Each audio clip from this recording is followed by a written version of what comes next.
l'Assemblée nationale de Côte d'Ivoire a adopté l'avant-projet de constitution qui devient dès lors un projet de constitution à soumettre au peuple souverain de Côte d'Ivoire le 30 octobre 2016.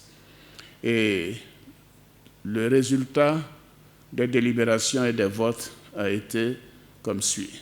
239 oui, 8 contre et 2 abstentions, sur donc un total de 249 voix.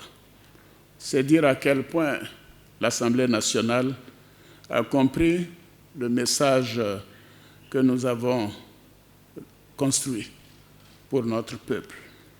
Tout à l'heure, j'ai eu à m'entretenir avec le président de l'Assemblée nationale et aussi avec notre aîné, le président Henri Konan Bédié.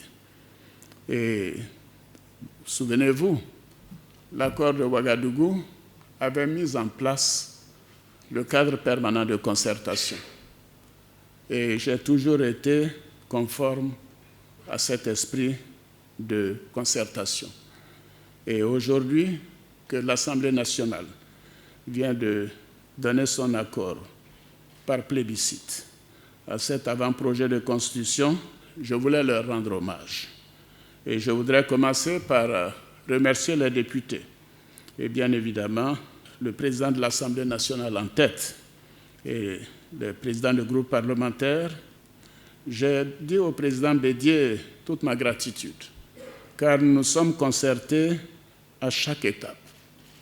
Et je veux dire à ceux qui en doutent que notre souci, c'est de préparer l'avenir, c'est de transférer le pouvoir à une nouvelle génération dès 2020.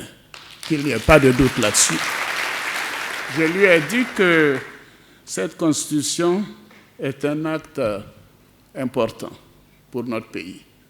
Il s'agit de bâtir une Côte d'Ivoire moderne, de bâtir la stabilité sur une longue période, pour des générations. Je lui ai dit que la paix se construit et se mérite. Et c'est l'objectif de cette Constitution.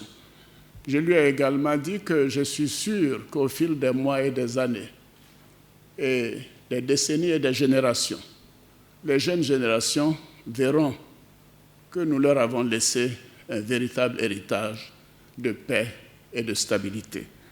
Je voudrais donc insister sur le caractère historique de ce vote.